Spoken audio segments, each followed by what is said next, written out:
الحمدللہ الذی کسا اہل الحدیث رداء الشرف والتعظیم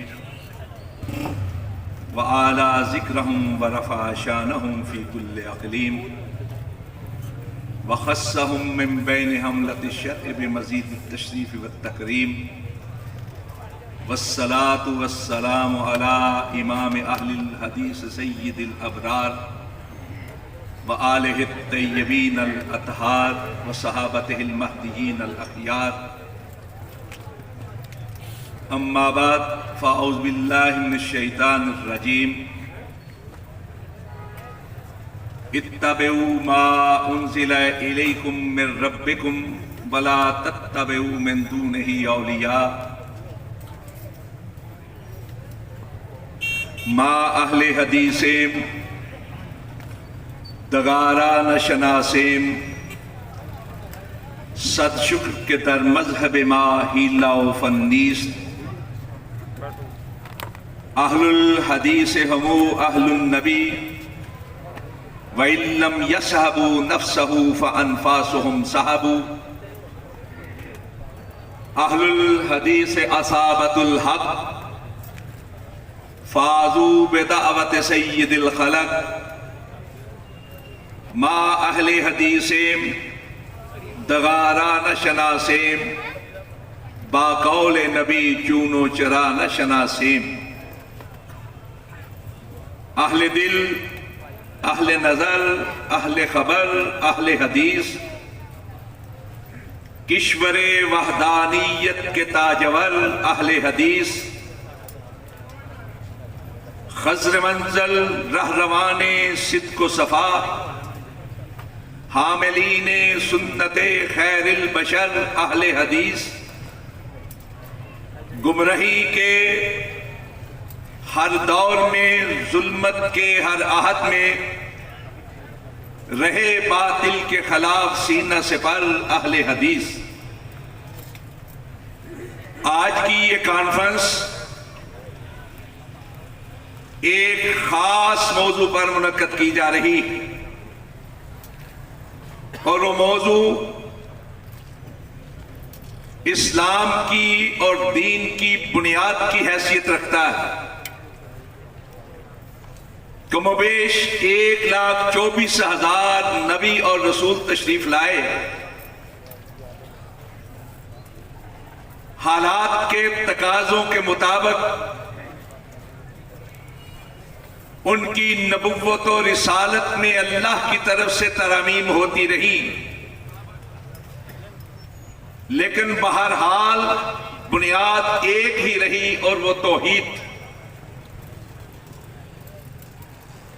توحید کے بغیر چارہ نہیں اور کانفرنس کے موضوع کی مناسبت سے بڑا تفصیلی خطاب فرمایا ہے حضرت شیخ الحدیث نے جو اپنی گہرائی و گہرائی کے ساتھ اس کانفرنس کا حاصل ہے میں ایک اور انداز سے بات کرنا چاہتا تھا لیکن مجھے توجہ دلائی گئی کہ ان ایام میں جو کچھ ہو رہا ہے یا ہونے جا رہا ہے یا اس مہینے کی مناسبت سے جو کچھ کیا جاتا ہے اس کے حوالے سے کچھ آپ کے سامنے گزارشات رکھوں حضرات یہ بھی ایک لحاظ سے توحید ہی کا بیان کہ دین کسی انسان کے ذہن کی اختراع نہیں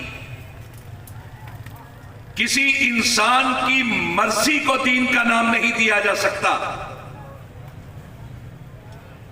دین انسانوں کے بنائے ہوئے کسی نظام یا ازم کو نہیں کہا جاتا دین بھی در حقیقت صرف اللہ ہی بناتا ہے، اور دین وہی ہے جو اللہ نے بنایا ہے۔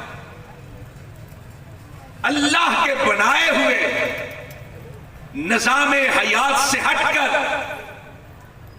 اگر کسی اور چیز کو دین قرار دینے کی کوشش کی جائے تو یہ بھی شرک ہے۔ اللہ رب العزت قرآن پاک میں ارشاد فرماتے ام لہم شرکاء شرعوا لہم من الدین ما لم یأذن بہ اللہ، کیا ان لوگوں نے اللہ کے شریک بنا لیے ہیں کہ اس چیز کو شریعت قرار دیتے ہیں، اس چیز کو دین قرار دیتے ہیں جس کا حکم اللہ نے نہیں دیا۔ دین صرف اور صرف اللہ کا بنایا ہوا ہے، اللہ ہی کا بنایا ہوا دین ہے اور کچھ نہیں۔ پیارے رسول صلی اللہ علیہ وسلم رسول تھے، پیغامبر تھے، آپ جو کچھ فرماتے تھے اللہ کا کہا ہوا، اللہ کا بھیجا ہوا فرماتے تھے۔ وَمَا يَنْتِقُ عَنِ الْهَوَىٰ إِنْ هُوَ إِلَّا وَحْيٌ يُوحَىٰ، کہ ہرگز نہ گفتاؤ تا نہ گفت جبریل، جبریل نہ گفت تا نہ گفت کردگار، گفتاؤ گفتہ اللہ بوت ولے از حلقوم عبداللہ شبت، کہ لوگوں یہ محمد صلی اللہ علیہ وسلم نہیں بول رہے، یہ اللہ موتی بول رہے ہیں، زبان مدینے والے کی ہے، کلام عرش والے کا۔ آپ نے جو کچھ کہا وہی کا دیا ہوا کہا ہے، وہی کا فرمودہ کہا ہے، اپنی طرف سے کسی چیز کو دین قرار نہیں۔ رسول اللہ سے بڑھ کر کائنات کے اندر کون ہو سکتا ہے؟ اور آپ نے جو کچھ اللہ نے وحی کے ذریعے سے فرمایا وہی کچھ لوگوں کو پہنچایا ہے، اور کسی بات کو آپ نے چھپایا نہیں، کسی بات کو اپنی حد تک نہیں رکھا، جو دین تھا لوگوں تک پہنچا دی۔ سورہ مائدہ کی آیت نمبر 67 ارشاد ہوا یا ایھا الرسول بلغ ما انزل الیک من ربک، اے ہمارے رسول صلی اللہ علیہ وسلم جو کچھ تمہارے رب کی طرف سے تمہیں کہا گیا ہے، دیا گیا ہے، لوگوں تک پہنچا دو۔ اس آیت کی تفسیر میں جملہ مفسرین یعنی تمام مفسرین نے تقریباً یہ چیز بیان کی ہے کہ حجۃ الوداع کے موقع پر اللہ کے رسول صلی اللہ علیہ وسلم نے لوگوں سے پوچھا کہ کیا کہتے ہو میری تبلیغ کے حوالے سے، جو مجھے رسالت عطا کی گئی اس کے فرض میں منصبی کی ادائیگی کے حوالے سے، جو مجھے اللہ نے فرمایا تم تک پہنچانے کے حوالے سے تم کیا کہتے؟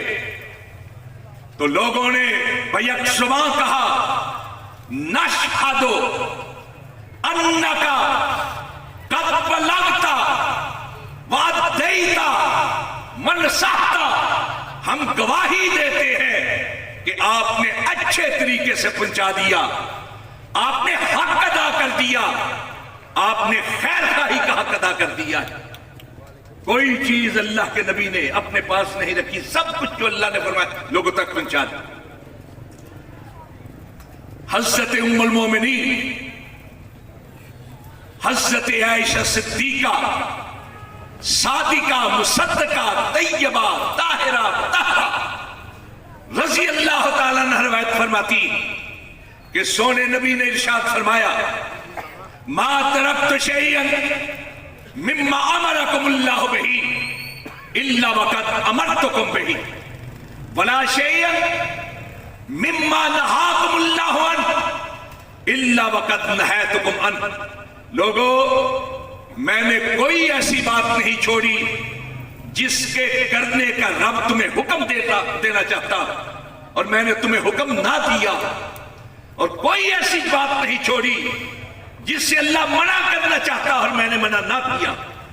کرنے کے سارے کام بتا دیے، نہ کرنے کے سارے کام بتا دیے۔ اور یہ دین جو اللہ کا بنایا ہوا ہے اور رسول اللہ کا بتایا ہوا ہے، اللہ نے بنایا، رسول اللہ نے بتایا، یہ پورے کا پورا اللہ کے رسول کے حیات مبارکہ میں لوگوں تک پہنچا، اور صرف پہنچا نہیں، اللہ کے نبی صلی اللہ علیہ وسلم نے وقت کے سب سے بڑے مجمع کے سامنے کھڑے ہو کر اعلان کی صورت میں لوگوں کو بتایا، وہ اعلان جو اللہ رب العزت نے جبریل کے ذریعے سے نازل کیا تھا، الیوم اکملت لکم دینکم واتممت علیکم نعمتی ورضیت لکم الاسلام دینا۔ اور آج تک اور قیامت تک ہر قرآن پاک پڑھنے والا اس اعلان پر ایمان رکھتا ہے، توثیق کرتا ہے کہ اللہ رب العزت نے فرمایا دین مکمل ہو گیا، دین پورا ہو، اور یہ دین مکمل اور پورا ہوا تھا رسول پاک کی حیات مبارکہ۔ آج اگر کوئی شخص کسی چیز کو دین بنائے، آج کوئی شخص کسی چیز کو دین بتائے، آج اگر کوئی شخص کسی عمل کو دین قرار دے کر ثواب کا تعین کرے اور نہ کرنے والوں کے بارے میں انگلیاں اٹھائے، سمجھ لیجئے کہ وہ اس اعلان کے خلاف جا رہا ہے اور ایک ایسا جرم کر رہا ہے جو اسلام کی نظر میں، اللہ اور اس کے رسول کی نظر میں بڑا کبیر اور سنگین۔ سونے نبی صلی اللہ علیہ وسلم نے ارشاد فرمایا، لوگو بدعتی آدمی جو ہے نا، بدعت کرنے والا، دین کے اندر نئی نئی باتیں، نئے نئے عمل شروع کرنے والا، نہ اس کے روزے قبول ہیں، نہ اس کی نماز قبول ہے، نہ اس کا صدقہ قبول ہے، نہ اس کا حج قبول ہے، نہ اس کا عمرہ قبول ہے، بلکہ اللہ رب العزت اس کی توبہ بھی قبول نہیں کرتا۔ آپ کہیں کہ توبہ قبول نہیں؟ ہاں، حتی یاد عابدہ تک، جب تک وہ بدعت چھوڑتا نہیں رب توبہ بھی قبول نہیں کرتا۔ پہلے بدعت چھوڑے پھر توبہ کرے تو توبہ قبول ورنہ نہیں۔ جانتے ہیں اتنے سخت الفاظ سونے نبی نے کیوں ارشاد فرمائے؟ اس رسول رحمت نے، اس رحمت للعالمین نے جو جہانوں کے لیے رحمت بن کر آیا، اتنے سخت الفاظ کیوں کہے؟ اس لیے کہ بدعتی آدمی اللہ اور اس کے رسول کے اختیار کو اپنے ہاتھ میں لیتا ہے، اللہ کے اختیار کو اور اللہ کے رسول کے اختیار کو اپنے ہاتھ میں لیتا ہے۔ کیا ہے اختیار اللہ کا؟ اللہ کا اختیار ہے دین بنانا، اور رسول اللہ کا اختیار ہے دین بتانا۔ یہ شخص ایک نئے عمل کو شروع کر کے اللہ کے اختیار کو ہاتھ میں لیتا ہے اور اس کو دین بتا کر رسول اللہ کے اختیار کو ہاتھ میں لیتا ہے۔ حضرات، سونے نبی صلی اللہ علیہ وسلم اپنے ہر خطبے میں ارشاد فرمایا کرتے تھے، ان شر الامور محدثاتها وکل محدثۃ بدعہ وکل بدعۃ ضلالہ وکل ضلالۃ فی النار۔ ہر نیا کام جو دین کے اندر شروع کیا جائے وہ بدعت، گمراہی ہے، ایسی گمراہی جو انسان کو جہنم تک دھکیل دے۔ اللہ اور اس کے رسول کے اختیار کو ہاتھ میں لیتے ہیں۔ سونے نبی صلی اللہ علیہ وسلم نے ارشاد فرمایا، کہا میں یعیش بعدی فسیرا اختلافا کثیرا، جو میرے بعد زندہ رہیں گے وہ کثیر اختلاف دیکھیں گے، بہت اختلاف دیکھیں گے۔ اس اختلاف کی کیفیت میں کیا کرنا ہے یہ سونے نبی نے بتایا ہے۔ آج بھی لوگ دیکھتے ہیں اختلاف اور پھر کہتے ہیں کہ کس کی بات مانے کس کی بات نہ مانے۔ وہ بھی کہتا ہے میں حق ہوں، وہ بھی کہتا ہے میں حق ہوں، وہ بھی کہتا ہے نا، کس کی بات مانے کس کی بات نہ مانے۔ سونے نبی نے اس کا علاج بتایا، اس انتشار ذہنی کا حل بتایا، اختلاف سے بچنے کا طریقہ بتایا۔ کہا علیکم بسنتی وسنت الخلفاء الراشدین والمہدیین، لوگوں اختلاف سے اگر بچنا ہے تو اس طریقے کو اختیار کرو جو میرا طریقہ ہے اور میرے بعد میرے خلفاء راشدین کا طریقہ ہے۔ راشد بھی کہا، مہدی بھی کہا، ہدایت والے بھی ہیں، ہدایت یافتہ بھی ہیں اور لوگوں کو ہدایت دینے والے بھی ہیں، خود سیدھے راستے پر ہیں اور لوگوں کو سیدھے راستے کی طرف بلانے والے۔ سارے اختلافات ختم ہو جائیں۔ جو کام شروع ہو دیکھیں وہ اللہ کے رسول کے ہاتھ تھا، خلفائے راشدین نے کیا، اگر تھا بصر و چشم قبول کر لے، اگر نہیں تھا تو اس سے بچ۔ فرمایا من احدث فی امرنا ھذا ما لیس منہ فہو رد، ہر وہ کام جو ہمارے ہاں موجود نہیں اگر شروع کیا جائے وہ رد ہے، ردی کی ٹوکری میں پھینک دیا۔ من عمل عملا فلیس علیہ امرنا فہو رد، ہر وہ کام جس کے اوپر ہمارا حکم نہیں، ہماری تصدیق اور توثیق نہیں، فہو رد، وہ ردی ہے، پھینک دیے جانے کے قابل۔ یہ سونے نبی صلی اللہ علیہ وسلم کا فرمان ہے۔ اللہ اور اس کے رسول کے اختیار کو ہاتھ میں ڈالتے ہیں، دوسروں کی طرف انگلیاں اٹھاتے ہیں کہ یہ اگر یہ نہیں کرتے گستاخ ہے، خود اپنے آپ کو محب کہتے ہیں۔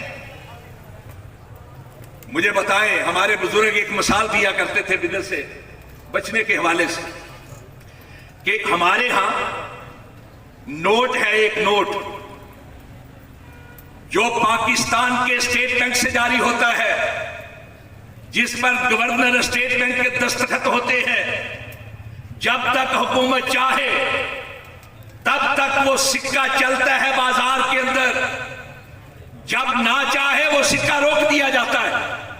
مجھے بتائیں، اگر کوئی شخص حکومت کے جاری کردہ نوٹ سے کاغذ کے ٹکڑے سے بڑا کاغذ لے کر آ جائے یا خوشنما کاغذ لے کر آ جائے یا دیدہ زیب لے کر آ جائے یا زیادہ رنگوں والا جو آنکھوں کو بھلا لگے وہ لے کر آ جائے، یا اسی کی طرح کا کوئی جعلی کاغذ کا ٹکڑا نوٹ کے نام پر لے کر آ جائے، کیا وہ بازار کے اندر چل پائے گا؟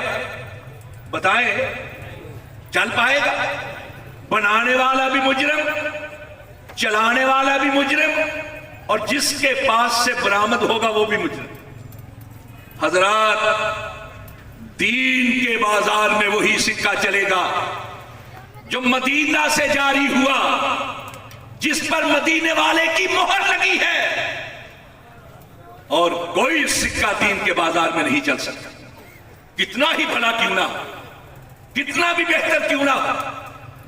امام مالک رحمت اللہ علیہ کا ایک قول امام شافعی نے اپنی الاعتصام کے اندر نقل کیا ہے، من ابتدع بدعۃ ویراھا حسنہ فقد زعم ان محمدا قد خان فی الرسالہ، لان اللہ یقول الیوم اکملت لکم دینکم واتممت علیکم نعمتی ورضیت لکم الاسلام دینا۔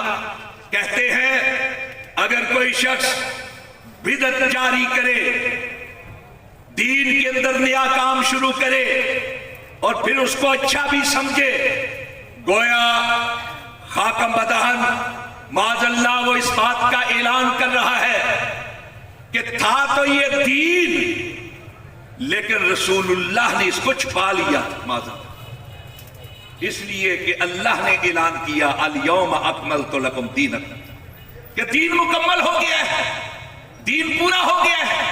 اگر اللہ کے نبی کی حیات مبارکہ میں دین پورا ہو گیا، مکمل ہو گیا، اور اللہ نے اس کا اعلان کر دیا، تو پھر کسی چیز کو دین قرار دینا کیا ہے؟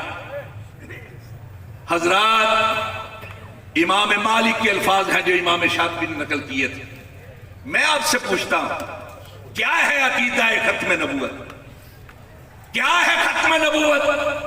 یہی نہ کہ وحی کا وہ سلسلہ جو آسمانوں سے دنیا والوں کے لیے رہنمائی کا کام کرتا تھا، وہ منقطع ہو گیا ہے، بس ہو گیا ہے، ختم ہو گیا ہے۔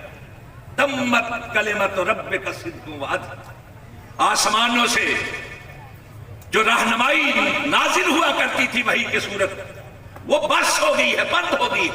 ان الرسالۃ والنبوہ قد انقطعت فلا رسول بعدی ولا نبی۔ سونے نے ارشاد فرمایا، رسالت ختم، نبوت کا سلسلہ ختم، میرے بعد نہ کوئی رسول ہوگا نہ کوئی نبی۔ دین اللہ بناتا ہے، وحی کے ذریعے سے نازل ہوتا رہا۔ اب اگر کوئی شخص کسی ایسے کام کو دین قرار دے جو رسول اللہ کے ہاں نہیں ہے صلی اللہ علیہ وسلم، جس پر پیارے مدینے والے کی مہر نہیں لگی ہوئی، گویا وہ اس بات کا اعلان کر رہا ہے کہ وحی کا سلسلہ بھی جاری، ختم نبوت کا انکار نہیں تو اور کیا ہے۔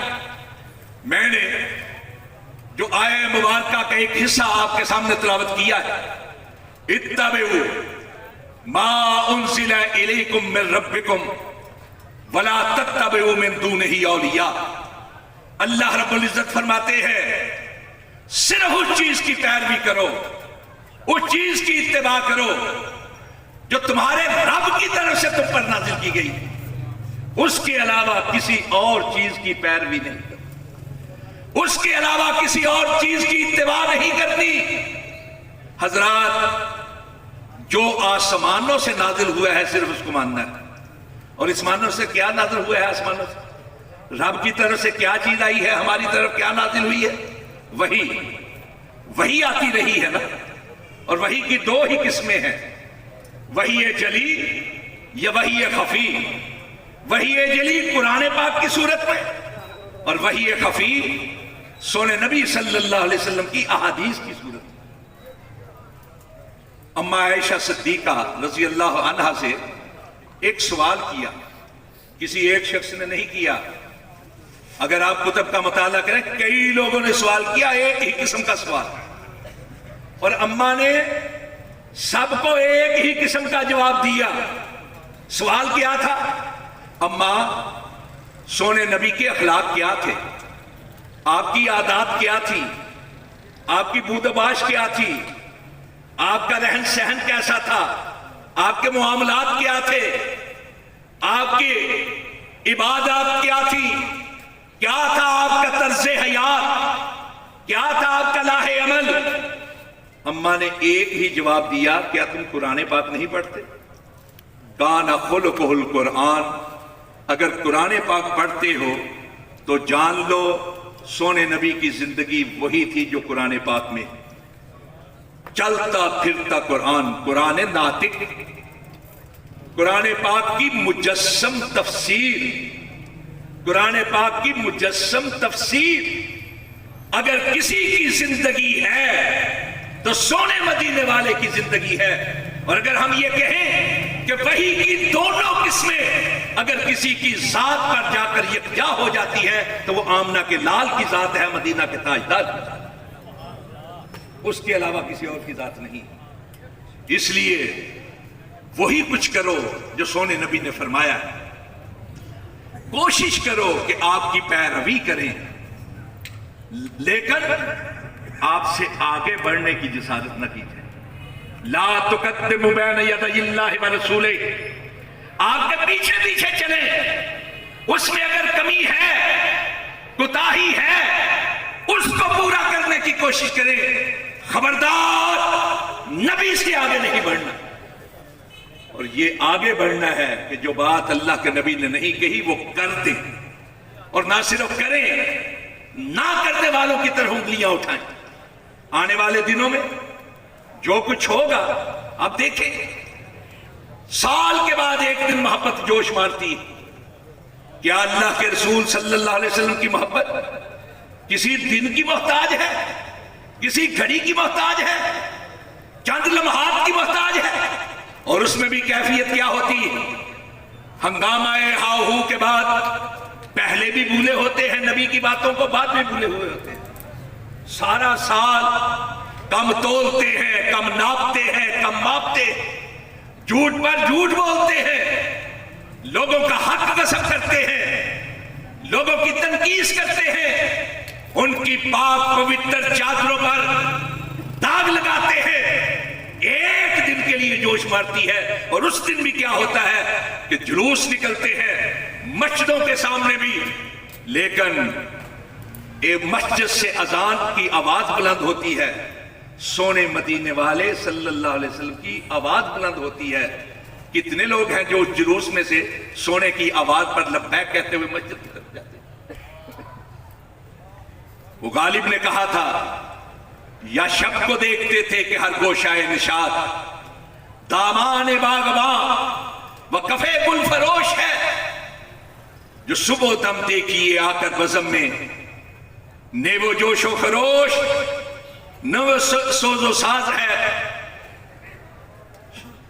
داغے فراقے صحبت شب کی جلی ہوئی ایک شمع رہ گئی ہے، سو وہ بھی خاموش، جو صبح دم دیکھیے آ کر بزم میں، نہ وہ سوز و ساز نہ وہ جوش و خروش ہے، داغے فراق صحبت شب کی جلی ہوئی ایک شمع رہ گئی ہے، سو وہ بھی خاموش۔ حضرات، اللہ کے نبی صلی اللہ علیہ وسلم کی بات کو ماننا ہی آپ سے تعلق کے خاطر اور محبت کا نشان اور دلیل ہے۔ میں آپ سے ایک بات پوچھنا چاہتا ہوں، ایک حوالہ دینا چاہتا ہوں سیرت۔ جب آپ پیدا ہوئے،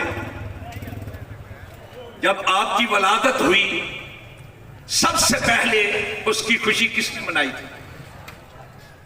سب سے پہلے آپ کی ولادت کا جشن سردار ابو لہب نے منایا۔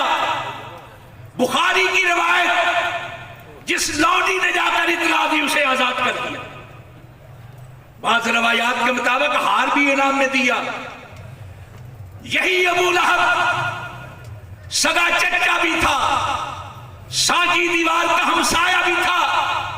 40 سال کے بعد جب کوہ صفا پہ کھڑے ہو کر سونے نبی صلی اللہ علیہ وسلم نے کہا، قولوا لا الہ الا اللہ، لوگوں کہہ دو معبود صرف ایک ہے، عبادت صرف اللہ کی کرنی ہے، تو یہی چچا تھا جس نے سب سے پہلے سونے نبی کی نبوت اور رسالت کی مخالفت کی تھی۔ اللہ رب العزت نے اس کی مخالفت کو دیکھا، ولادت کی خوشی کو نہیں دیکھا، اس کی مخالفت کو دیکھا۔ قرآن پاک میں آیات نازل کی، آج بھی ہر شخص پڑھنے والا کہتا ہے، تبت یدا ابی لہب و تب، تبت یدا ابی لہب، ابو لہب تیرا ستیہ ناش ہو جائے، تو تباہ و برباد ہو جائے، تو ہلاک ہو جائے۔ حضرات، دن منانے سے بات نہیں بنے گی، بات بنے گی تو سونے کی تعلیمات کو اپنانے سے بنے گی۔ آپ کی ذات کو، آپ کی بات کو حوالہ بنانا پڑے گا اپنی زندگی کے لیے۔ جب تک آپ کی ذات کے گرد گرد نہیں ہو جاتے، آپ کی بات کو زندگی میں داخل نہیں کرتے، تب تک بات نہیں بڑھنے۔ تو یہ بھی شرک ہے کہ اللہ کے بنائے ہوئے دین کے مقابل کسی اور چیز کو دین قرار دیا جائے۔ ام لہم شرکاء شرعوا لہم من الدین ما لم یأذن بہ اللہ، ان لوگوں نے اللہ کے شریک بنا لیے ہیں، اس چیز کو دین قرار دیتے ہیں جس کا حکم اللہ نے نہیں دیا۔ میں پوچھتا ہوں، جس انداز سے، جس گماؤ پھرو سے، جس شور کے ساتھ، جس ولولے کے ساتھ یہ کام کیا جاتا ہے، کیا رسول اللہ کے دور میں تھا؟ کیا خلفائے راشدین کے دور میں تھا؟ کیا صحابہ اکرام کے دور میں تھا؟ بلکہ احادیث کا مطالعہ کر لیں، اس میں تو تاریخ بھی نہیں ہے، صرف ایک دن کی بات ہے، سوموار کی، اور اس روز بھی اللہ کے نبی روزہ رکھا کرتے تھے، اللہ کا شکر ادا کیا کرتے، اللہ کے ساتھ اور جڑ جاتے تھے۔ یہ عبد کا جو لفظ ہے، عبد کا لفظ جس کا ہم معنی کرتے ہیں بندہ، عبداللہ اللہ کا بندہ، یہی کرتے ہیں، لفظ بندہ نہیں ہے، لفظ ہے بندہ، جو اللہ سے بندہ ہو وہ عبداللہ ہوتا ہے، اور اللہ کے رسول صلی اللہ علیہ وسلم اللہ کے ساتھ زیادہ بندے ہوئے تھے۔ یہی وجہ ہے کہ معراج کی عظمتیں عطا کرتے ہوئے بھی عبد کا لفظ استعمال کیا، سبحان الذی اسری بعبدہ فاوحی الی عبدہ ما اوحی، عبد کا لفظ استعمال کیا ہے۔ اللہ کے رسول تو اللہ کے ساتھ اتنے بندے ہوئے تھے، اور ہم جس کی محبت کا دعویٰ کرتے ہیں ہم اس سے ہٹ کر اور کی طرف جاتے ہیں۔ سوچیں، سمجھیں، طریقہ کار دین صرف وہی ہے جو اللہ نے بنایا ہے، دین صرف وہی ہے جو رسول اللہ صلی اللہ علیہ وسلم نے بتایا، اور کوئی چیز دین نہیں۔ حضرت علامہ شہید جوش کتابت میں فرمایا کرتے تھے، بابا محمد دین تو ہو سکتا ہے، دین محمد نہیں ہو سکتا۔ دین محمد صرف وہ ہے جس پر مدینے والے کی مہر لگی، بس اور بس۔ اللہ رب العزت سمجھنے کی توفیق عطا فرمائے۔